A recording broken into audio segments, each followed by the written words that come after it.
आप तमाम लोगों का बहुत शुक्रिया कि आप लोग जो हैं वो यहाँ पर हमारा वेट करते रहे और उम्मीद है कि जो आज हम बातचीत आपसे करेंगे वो आपके लिए जो है वो फ़ायदेमंद साबित होगी।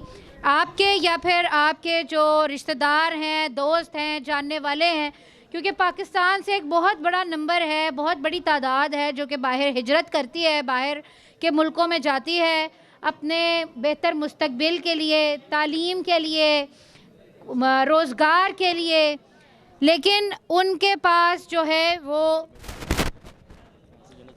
उनके पास जो तालीम है वो होने के बावजूद भी बैरून मुल्क जाने के हवाले से आगाही उस लेवल तक नहीं होती जिस लेवल तक उनके पास आगाही होनी चाहिए, जिसकी वजह से उनके साथ बहुत हद तक बहुत जगहों पे फ्रॉड भी होता है, बहुत सारे लोगों के पैसे भी ज़ाया होते हैं और बहुत सारे लोगों की ज़िंदगियां भी ज़ाया होती हैं जब वो गैर कानूनी हिजरत करते हैं और डंकी लगाते हैं।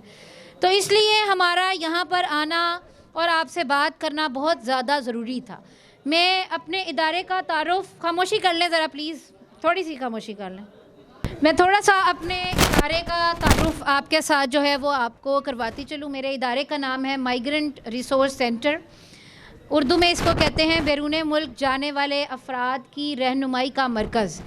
पाकिस्तान से जितने भी लोग बैरून मुल्क जाना चाहते हैं, हुकूमत पाकिस्तान के एक इदारे वज़ारत समंदर पार पाकिस्तानी, जिसको अंग्रेज़ी में मिनिस्ट्री ऑफ ओवरसीज़ पाकिस्तानी कहते हैं, और महकमा labour and human resource department की सरपरस्ती में हमारा ये जो इदारा है वो काम कर रहा है।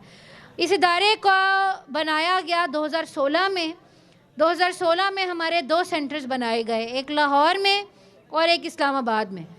और इस इदारे का जो मेन काम है वो ये है कि पाकिस्तान से जो लोग भी बाहर जाना चाहें उनको मालूमात और रहनुमाई फ्री ऑफ कॉस्ट हम फराहम करते हैं। उन्हें गाइड करते हैं कि अगर उन्होंने बैरून मुल्क हिजरत करनी है तो उसका सही तरीक़ेकार क्या है, अगर वो बाहर जाना चाहते हैं तो उसका कानूनी तरीक़ेकार क्या है। और इसके तहत हम आगाही देते हैं कि आपने गैर कानूनी हिजरत नहीं करनी है, आपने कानूनी हिजरत करनी है। और इस सिलसिले में आपको जो भी इदारे, हुकूमती इदारे आपको मदद फराहम कर सकते हैं, हम उन इदारों के बारे में बताते हैं। तो हमारा एक जो अभी सेंटर है वो रिसेंटली पेशावर में भी खोला गया है। इससे पहले हमारे 2 सेंटर्स 2016 में खोले गए थे, इस्लामाबाद, लाहौर में, और अब तीसरा सेंटर जो हमारा है वो पेशावर में काम कर रहा है। अभी इस साल ही ओपन किया गया है, क्योंकि पेशावर केपी के जो प्रोविंस है हमारा, वहाँ से 40% आबादी बाहर जाती है और पंजाब से तकरीबन 50% आबादी हमारी बाहर जाती है। जो लोग 50% जो लोग हैं वो बाहर पंजाब से हमारे जा रहे हैं। तकरीबन अगर आप देखें तो इस वक्त 12 मिलियन से ज़्यादा पाकिस्तानी हैं जो दुनिया के मुख्तलिफ़ ममालिक में हैं, जिसको तकरीबन 1 करोड़ 20 लाख से ज़्यादा हैं। 2023 में तकरीबन 8 लाख से ज़्यादा लोग बाहर गए, लेकिन उसमें सिर्फ वो लोग शामिल थे जो काम की गर्ज से बाहर गए।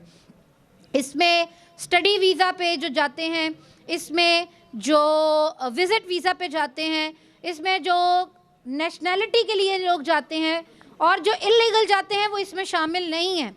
ये जो 8.5 लाख लोग बाहर गए हैं 2023 में, इसमें सिर्फ वो नंबर है जो काम की गर्ज से बाहर गए हैं, और उसमें ज़्यादातर तादाद हमारी जो है वो लेबर तबके की है, ड्राइवर्स की है, सेल्समैन की है।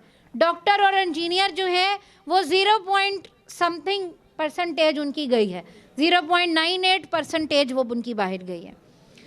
1% से भी कम बाहर गए हैं डॉक्टर्स, इंजीनियर्स। तो बताने का आपको मकसद ये है कि हमारे यहाँ ज़्यादातर जो बाहर जाने का ट्रेंड है वो तकरीबन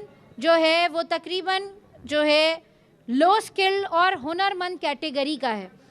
पढ़े लिखे अफराद कम बाहर जाते हैं, और जो लोग जाते हैं वो वर्क पे नहीं जा रहे, वो स्टडी के लिए जा रहे हैं या वो इमिग्रेशन पे चले जा रहे हैं। तो आपको मैं 2-4 चीज़ें बताऊंगी ताकि आपको याद रह सकें। कल को आपने अगर बैरून मुल्क नौकरी तलाश करनी है तो आप कैसे ख़ुद को फ्रॉड से बचा सकते हैं।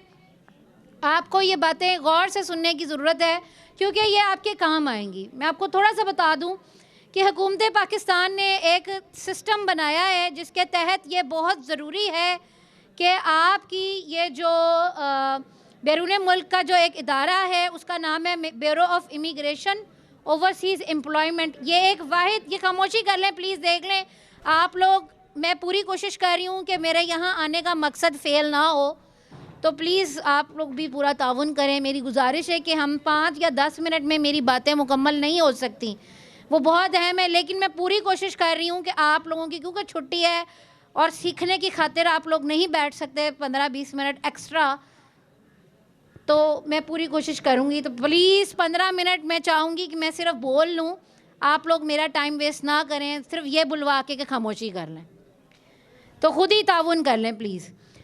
तो बेसिकली मैं आपको बता रही हूँ कि हुकूमत पाकिस्तान का एक वाहिद इदारा है जो कि सिस्टम उन्होंने ये बनाया है कि पाकिस्तान में तकरीबन 5,000 एजेंसियों को रजिस्टर किया गया है जो कि लोगों को बाहर भेजेंगी। उसमें से जो सिर्फ सही रह गई हैं, उसके बाद भी उनकी 5,000 के बाद भी छांटी की गई है, जिसमें से सिर्फ और सिर्फ जो ठीक रहे हैं उनकी तादाद तकरीबन जो है वो 2700 है। जो 2700 एजेंसियां हमारी हैं, ये बंद हो गया, 2700 जो हमारी एजेंसियां हैं जो कि रजिस्टर्ड हैं, नहीं 2700 जो हमारी एजेंसियां हैं उनको लाइसेंस दिया गया है। उनको बताया गया है कि आपके पास ज़रूरी है, अगर आपने बाहर लोगों को भेजना है तो आपके पास लाइसेंस ज़रूर हो। देखिए, आपने गाड़ी चलानी है, मोटरसाइकिल चलानी है, तो आपके पास क्या होना ज़रूरी है? लाइसेंस होना ज़रूरी है। इसी तरह किसी भी एजेंट के लिए ज़रूरी है कि कल को उसने बाहर भेजना है तो उसके पास लाइसेंस होगा तो वो बाहर भेज सकता है। अब हमारे यहाँ लोगों को ये चीज़ नहीं मालूम, इसीलिए हम लाहौर से तकरीबन 300 किलोमीटर से ज़्यादा का सफ़र आपके लिए करके आए हैं कि एटलीस्ट ये बता दें कि पाकिस्तान में जो एजेंसियाँ रजिस्टर्ड हैं उनकी पूरी की पूरी जो लिस्ट है वो bureau of immigration overseas employment की एक वेबसाइट है जहाँ पे मौजूद हैं। कल को आपको कोई भी एजेंट मिलता है और वो कहता है कि वो आपको बाहर भेजेगा, सबसे पहला काम आपने उसका क्या करना है कि आप उसका लाइसेंस चेक करेंगे, आप उसका लाइसेंस नंबर चेक करेंगे। वो बहुत आसान है, जैसे गाड़ी का नंबर होता है, आप देखते ही पहचान लेते हैं कि LHR 123 है, तो ये कहाँ की गाड़ी है? लाहौर की गाड़ी है। मुल्तान की हो तो 321 MTN से ज़ाहिर आपको हो जाता है। इसी तरह एजेंसियों के लाइसेंस नंबर भी हैं और उनके ऊपर लाजिम किया गया है वो कोई भी इश्तिहार लगाएंगे तो उस इश्तिहार के ऊपर लाइसेंस नंबर होना बहुत ज़्यादा ज़रूरी है। और जिस भी इश्तिहार के ऊपर लाइसेंस नंबर नहीं होगा वो इश्तिहार जाली है।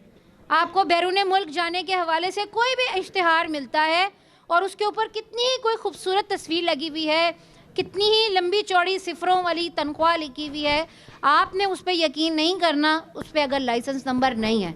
और लाइसेंस नंबर अगर लिखा हुआ भी है तो भी आपकी जो तस्दीक है वो पूरी नहीं होती। लाइसेंस नंबर अगर आपको लिखा हुआ मिल जाए, आपको हमारे ये जो ब्रोशर्स मिले हैं इस पे हमारा एक अदद हॉटलाइन का नंबर है, व्हाट्सएप का नंबर है, आप इस पर कॉल करें और हमें लाइसेंस नंबर बताएं तो हम आपको जो है उसकी पूरी तस्दीक कर देंगे। लेकिन ये आपने जो प्रोसेस करना है ये आपने पैसे देने से पहले करना है, पैसे देने के बाद नहीं करना। पैसे देने के बाद भी कर लें वो, लेकिन उसका फ़ायदा ऐसा सच नहीं होगा, आप पैसे दे बैठे होंगे।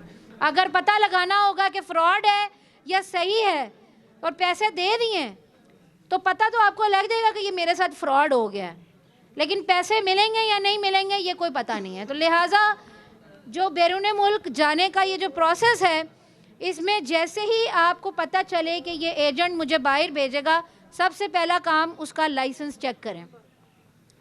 ब्यूरो की वेबसाइट पे फ़िलहाल भी 3 लाख नौकरियां मौजूद हैं जो इन्हीं एजेंसियों के पास आई हुई हैं। आप ब्यूरो की वेबसाइट पे जाकर भी नौकरियां खुद भी देख सकते हैं और लाइसेंस चेक कर सकते हैं, और आप हमसे भी पूछ सकते हैं, हम भी आपको बता सकते हैं, और हम आपको लाइसेंस चेक करने की जो वेबसाइट है वो भी भेज सकते हैं।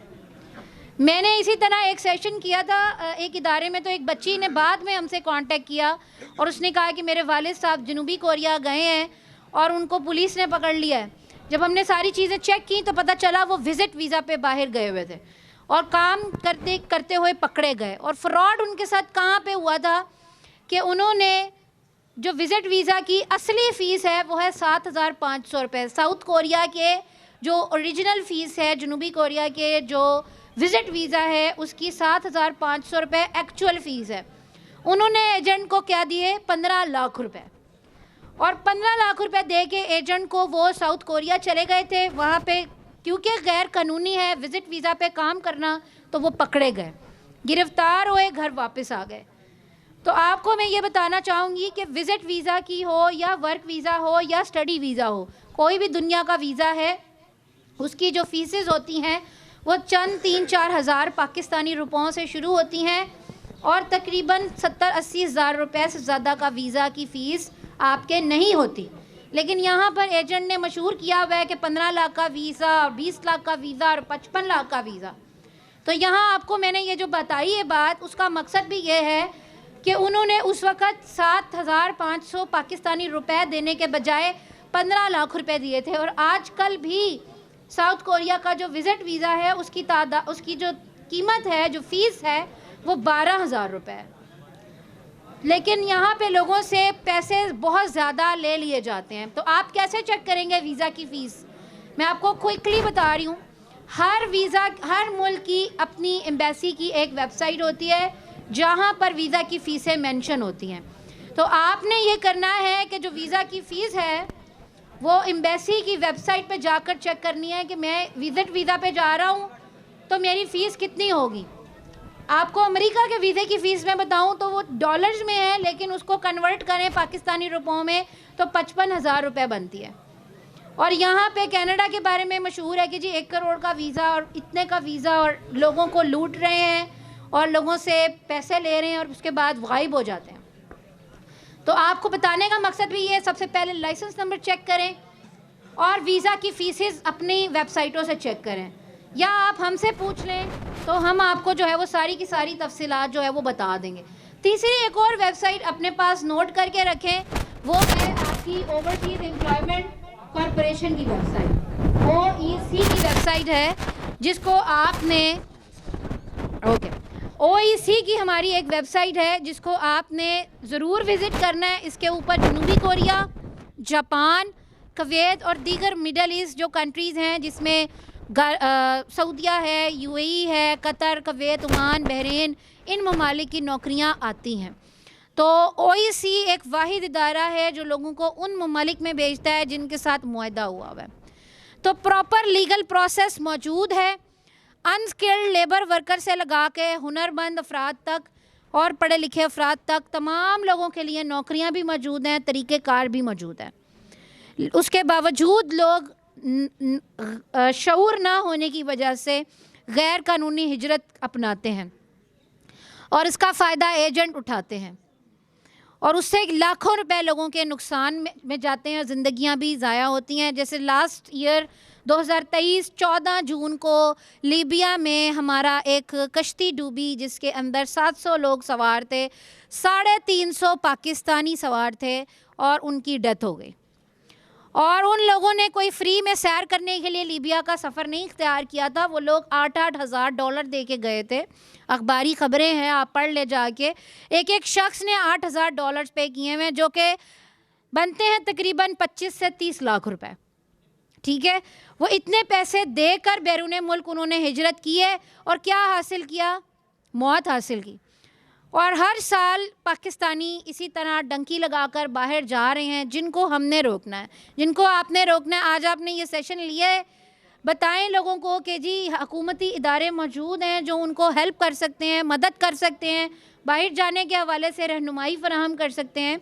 तो ये जो डंकी का सफ़र है इसको ना अपनाएं वो, क्योंकि एजेंट को नहीं फ़र्क पड़ता कि कोई किसी का बेटा है, भाई है, शौहर है, वालिद है। एजेंट को ये फ़र्क पड़ता है कि इस बंदे ने मुझे 8 लाख दे दिए, 25 लाख दे दिए, अब ये बंदा खाई में गिर के मरे, या ये बंदा बर्फ़ में फंस कर मरे, या ये कंटेनर में दम घुटने से मर जाए, या समंदर में डूब के मर जाए, वो इससे उसको कोई गर्ज नहीं है।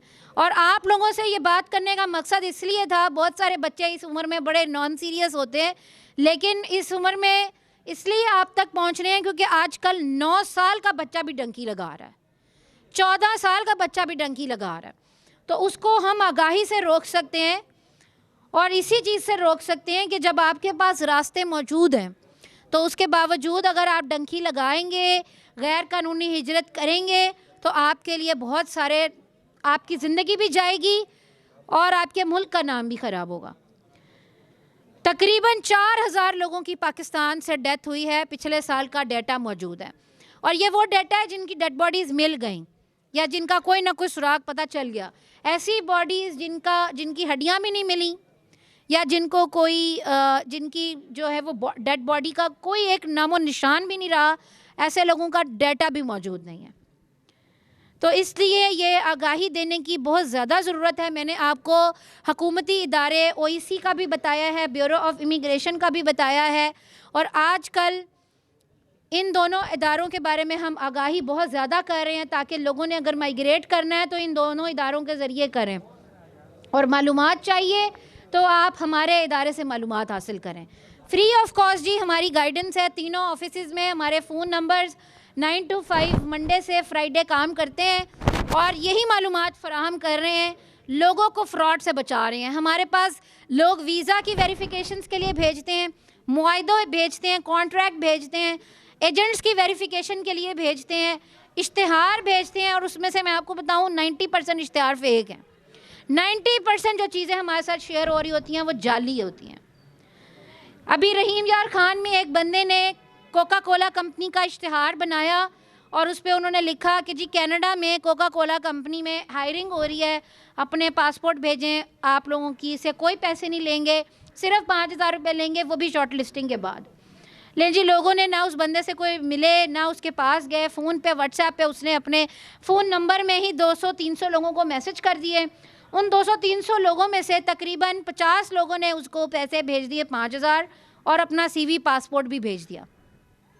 जब उस बंदे को 50-60 लोगों से 5-5 हज़ार रिसीव हो गए, तकरीबन 2.5 से 3 लाख रुपए, तो उसने अपना फ़ोन भी बंद कर दिया, फ़ोन नंबर भी बंद कर दिया और कोई राब्ता नहीं रखा।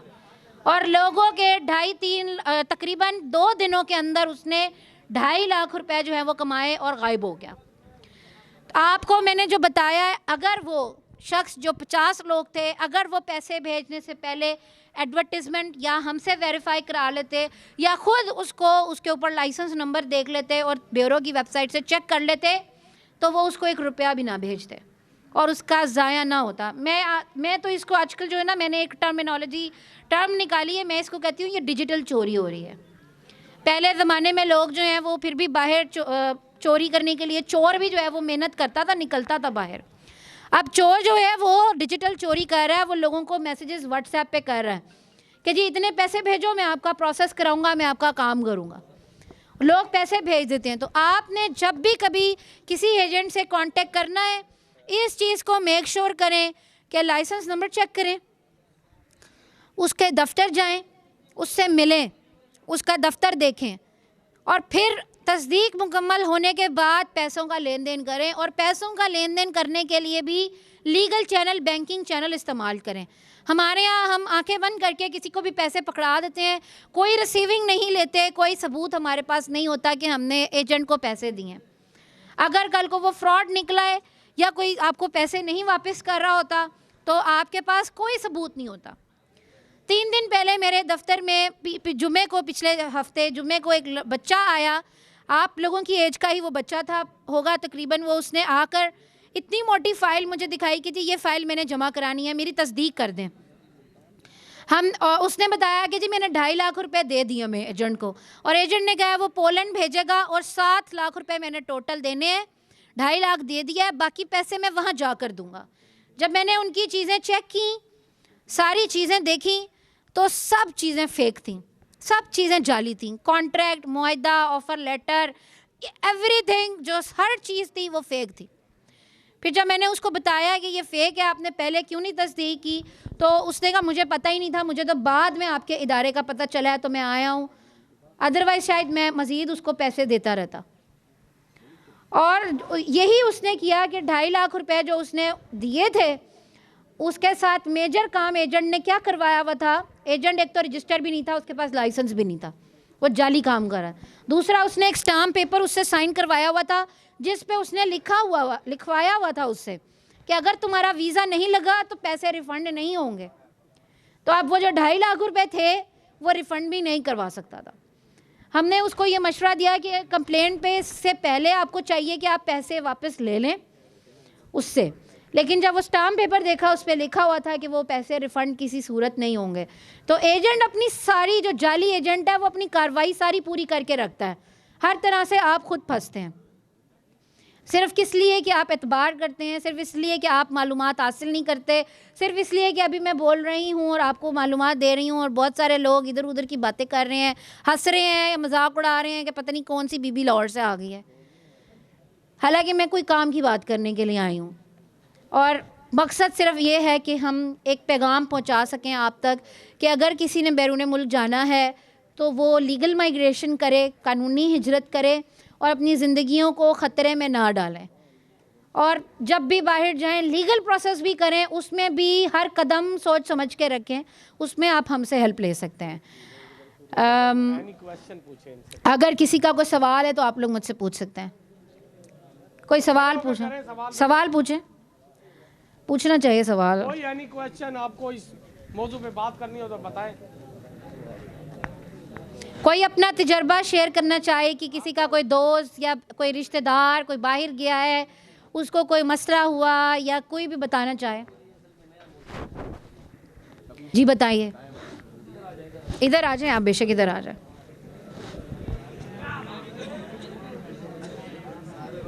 अस्सलाम वालेकुम। तो वाक़या है 2019 का, यानी कोरोना अभी शुरू हुआ था। गुर्बत अरूज पे थी, तो मेरे एक कज़न है, चच्चाजाद भाई कह लें, तो उन्हें एक ये ऑफ़र आई कि वो अनस्किल यानी लेबर है, यानी उन्हें कोई महारत, किसी भी फ़न में कोई महारत हासिल नहीं थी। तो उन्हें ऑफ़र आई एक मुल्तान के थे, कोई एजेंट मैं नहीं जानता, ये लाइसेंस वगैरह की कोई बात ही नहीं थी। भाई ये था कि भाई आए हैं, अस्सलाम वालेकुम, वालेकुम सलाम, फ़लाँ फ़लाँ जानने वाले हैं, ठीक है जी करते हैं। क्या था, 14 लाख में UAE जाना था। और काम क्या था कि भाई कोई भी पर्सनल सिक्योरिटी गार्ड कह लें, ये था। और वो वहाँ पर गए हैं, जैसे ही लैंड हुए हैं उनका राब्ता मैनेजर से कट आउट, और वहाँ उन्होंने 3 महीने या 2.5 महीने ऐसे भीख मांग के गुजारा किया है। ये UAE की बात है, यानी मिडल ईस्ट, यानी अपना पड़ोस कह लो, करीब है। लोग पोलैंड, जर्मनी, पता नहीं क्या कहाँ जाते हैं। 2.5 महीने भीख मांग के गुजारा किए, फिर पकड़े गए और वापस आए हैं। एक और बात मैं इसके साथ कहना चाहूँगा, वैसे मैं इन चीज़ों को सपोर्ट नहीं करता, कहना भी नहीं चाहिए, लेकिन मैं फिर भी कहूँगा। सबसे पहले तो इन्होंने बताया बहुत कुछ, लाइसेंस, वेबसाइट वगैरह, इन सब पे गौर करना है। एट द एंड एक बात कहूँगा कि क्या कहते हैं, एक मूवी है इंडिया ने बनाई है, वो भी इसी उस पर है। अगर आप इन सीरियस बातों पे गौर नहीं करते तो वो देख लें, उससे भी आपको सबक मिलेगा। शुक्रिया। मूवी का नाम है डंकी, शाहरुख खान की फ़िल्म है, डंकी फ़िल्म है, और उसमें बहुत सारी चीज़ें उन्होंने बताई हैं और वो बहुत सारी चीज़ें उन्होंने वाज़ह की हैं। आपने बच्चे अपना नाम नहीं बताया। Muzammil Shafiq, thank you so much, आपने जो है वो स्टोरी बताई। देखें आपके, उन्होंने बताया जो कज़न थे वो बाहर गए और कितनी मुश्किलात का उन्होंने सामना किया। किस वजह से, बेस क्या थी कि उनके पास अवेयरनेस नहीं थी, इन्फॉर्मेशन नहीं थी, उन्होंने जाने से पहले सारी चीज़ें चेक नहीं की। तो जाने से पहले देखें, आपने कहीं भी जाना है, आपने अपने घर से बाहर निकलना है, किसी नई जगह पे जाना है तो आप रास्ता पूछ कर जाते हैं ना। तो कैसे आप परदेश में जा रहे हैं और बिना कुछ पूछे, बिना कुछ समझे आप जा सकते हैं। तो यही हमारा आने का भी मकसद था कि आप लोगों को रास्ता पता होना चाहिए, उस रास्ते पे कोई मुश्किलात आती हैं कि उसको सामना कैसे करना है, हुकूमती इदारे कौन कौन से मौजूद हैं, MRC माइग्रेंट रिसोर्स सेंटर आपके पास मौजूद है, जहां आपको मुतल्लका तमाम डिपार्टमेंट्स की इंफॉर्मेशन हम फराहम करेंगे, प्रोसीजर के बारे में आपको गाइड करेंगे। आखिर में मैं बहुत शुक्रिया अदा करना चाहूँगी कॉलेज का, उनकी इंतज़ामिया का और सोशल वेलफेयर डिपार्टमेंट का कि उनकी नुमाइंदगी भी यहाँ पे रही। Thank you so much sir, आप टाइम निकाल के आए यहाँ पर और इस अहम टॉपिक के लिए। और उम्मीद है कि ये जो इस सेशन को मुनक्किद कराने में हमें जिस तरह कॉलेज ने हेल्प की है, बाकी इंतज़ामिया ने हेल्प की है, वो किसी हद तक जो है वो आपके लिए फ़ायदेमंद साबित होगी। तो मैं आप तमाम लोगों की तालियों के ज़रिए इन तमाम लोगों का शुक्रिया अदा करना चाहूँगी। Thank you so much. Thank you so much. अब मैं सिर्फ बिस्मिल्लाहिर्रहमानिर्रहीम। आवाज़ आ रही है? हाँ, बिस्मिल्लाहिर्रहमानिर्रहीम। अच्छा जी, तो 2 मिनट में मुख्तसर से आपसे बात करेंगे। तो मैं देख रहा हूँ बहुत सारे बच्चे, उनके लिए ये बात बड़ी नॉन सीरियस है, हमारे किसने जाना है या कुछ है।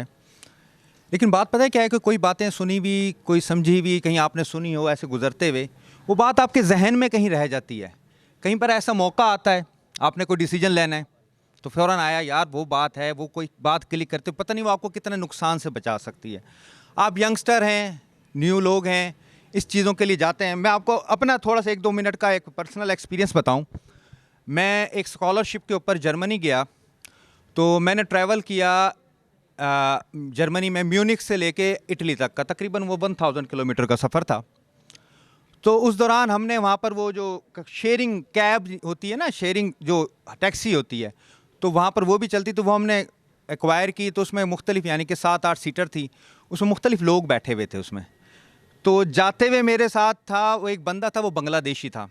वो ऐसी डंकी लगा के आया था। डंकी का आप लफ्ज़ सुनते हैं, बाद लोगों के लिए नहीं होगा। असल में होता क्या है कि आपसे यहाँ पर बहुत ज़्यादा जो है गुजरात के, मंडी बहाउद्दीन के, इस साइड के कुछ लोग हैं जो कि ये काम करते आए हैं। पहले होता क्या था कि यहाँ से आपको बाई रोड भेजते थे ईरान, ईरान से फिर आपको भेजते थे आगे, क्या नाम है, ईरान के बॉर्डर से टर्की, टर्की से इस्तांबुल, इस्तांबुल से ग्रीस। वहाँ से फिर क्या करते थे, एंटर कराते थे। अब वहाँ पर जो बॉर्डर फोर्सिंग होती थी, वो क्या करती थी, वो उनको तनब्बे करती थी, भाई आपने इसके एरिया के अंदर एंटर नहीं होना। लेकिन जैसे वो एंटर होते थे तो वो एक क्या करते थे, फायर करते थे, जिसकी वजह से मार दी जाते थे हर दफ़ा। अब वो इतनी ज़्यादा डिजिटल सेंसिंग आ गई है, सारी चीज़ों की, तो बड़ा इम्पॉसिबल किस्म का हो गया है। अमेरिका के अंदर भी ये इलीगल इमिग्रेंट्स का इशू है, जो मैक्सिको के लोग बॉर्डर टप के आ जाते हैं, उनको भी ऐसे मार दिया जाता है। तो आप इतने बड़े रिसोर्सेज को लगा के पता नहीं पैसे कलेक्ट करते हैं। आप में से कितने लोग, मेरे से एक छोटा सवाल है, कितने लोग बाहर जाना चाहते हैं कमाने के लिए? देखे ना, कितनी बड़ी। और हमारी लाइफ के अंदर हम जाना भी चाहते हैं, इस बात की कितनी इंपॉर्टेंस है, आपकी सीरियसनेस देख लें। हमारी सीरियसनेस ही नहीं है, ऐसे ही हम लाइफ को ले रहे हैं। जब हम लाइफ को ऐसे लेंगे तो लाइफ भी फिर हमें ऐसी लेगी। समझ आ रही है बात? तो हमने जो सबसे ज़्यादा इंपॉर्टेंट चीज़ है, कोई भी इंफॉर्मेशन है, इन्होंने जो रिसोर्स सेंटर है, मिस मारिया सुहेल का बहुत बहुत शुक्रिया, उन्होंने बहुत ज़्यादा आगाही दी। पहले ये चीज़ों की आगाही नहीं थी। अब आप सिर्फ 1 मिनट के लिए सोचें, जस्ट अपने आप को रिवाइंड करें कि जो आपके जानने वाले या जो 700 लोगों तक ये इंफॉर्मेशन अगर पहुंच जाती, जो उस कश्ती में मरे, तो कितने लोग उधर जाते, कितने लोगों की जान। ठीक है, अल्लाह ताला की तरफ से तो, लेकिन हमारा भी तो कोई है उसके अंदर शेयरिंग। हमने किसी भी, अल्लाह ताला ने कुरान मजीद में किस बात के ऊपर फोकस किया है? तदब्बुर करें, तफक्कुर करें, करते हैं ना, हम करते हैं। हमारे लिए लाइफ ऐसी नॉन सीरियस है। आप एक चीज़ को नहीं सोच रहे, सारे के सारे, कितनी आबादी है पाकिस्तान की? 25 करोड़, ठीक है, इससे भी ज़्यादा है शायद। और आप उसमें compete कर रहे हैं रिसोर्सेज के लिए। हर बंदे को अच्छी नौकरी चाहिए। मोबाइल ने आपको दिखा दिया कि भाई ये लाइफ है, ये स्टैंडर्ड है, ये गाड़ी है, ये सारा कुछ है। लेकिन आप उसके लिए कितने सीरियस हैं अपनी लाइफ में? हमारी लाइफ की सीरियसनेस कितनी है? ये हमारी किसी इंफॉर्मेशन को जब हम सुनते हैं, कोई इंफॉर्मेशन हमारे पास आ रही है, हमने इसी तरीके से ले लिया है कि हम सोशियोलॉजी के अंदर एक टर्म पढ़ते थे, बेज़ैर एटीट्यूड। होता क्या था कि किसी का कोई नुकसान हो जाता था, पहले रोड पे गिर जाता था, तो होता क्या था कि आप सारे रुक के उसे हॉस्पिटल पहुंचाते थे।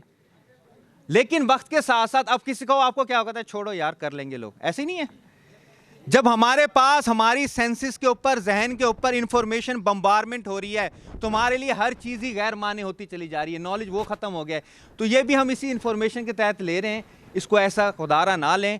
आपके दोस्त, आपके अहबाब, आपके कज़न, अगर आपका दुबई जानो, मेरा छोटे भाई है वो दुबई रह के, एक एक कमरे में कितने कितने लोग होते हैं? 20 बाई 20 के रूम में 20-20 तक भी होते हैं। 3-3 के वो बेंच लगे होते हैं, एक ही वाशरूम यूज़ कर रहे हैं। और किस टाइम जाते हैं? सुबह जाते हैं। और कब आते हैं? 5-5 बजे निकल रहे हैं, 3-3 घंटे की ट्रैवलिंग कर रहे हैं, रात 11 बजे तक आ रहे हैं। सिर्फ हमने दिखाना है कि भाई हमने एक सूट पहनना है, ये करना है, भाई हम अमीर हैं। नहीं, असल में बात यह है कि सिर्फ और सिर्फ 2-3 चीज़ें हैं जो मैं इम्पॉर्टेंट कहूँगा यहाँ पर, उसके बाद मैं अपनी बात को इख्तिताम तक लेके जाऊँगा, वो ये कि भाई बात यह है कि पाकिस्तान में क्या चीज़ें नहीं हैं? ईमानदारी नहीं है। 1 किलो दूध आपको खालिस मिल जाएगा? नहीं मिलेगा ना। ठीक। सेकंड चीज़ क्या है? फिर हमारे अंदर हवीस बहुत ज़्यादा है। इस्लाम आपको क्या करता है? म्याना रवि। ठीक है। जो जो चीज़ें नहीं हैं वो चीज़ें लेके आप कोई भी छोटा सा बिजनेस शुरू करें, कोई भी काम शुरू करें, फौरी अमीर होने का सोचना छोड़ दें। आप देखेंगे, आप कहीं भी आप दूध लेके भी, मैं कहता हूं कि अगर 2 किलोमीटर दूर बैठे हैं तो आपके पास लोग पहुंच जाएंगे।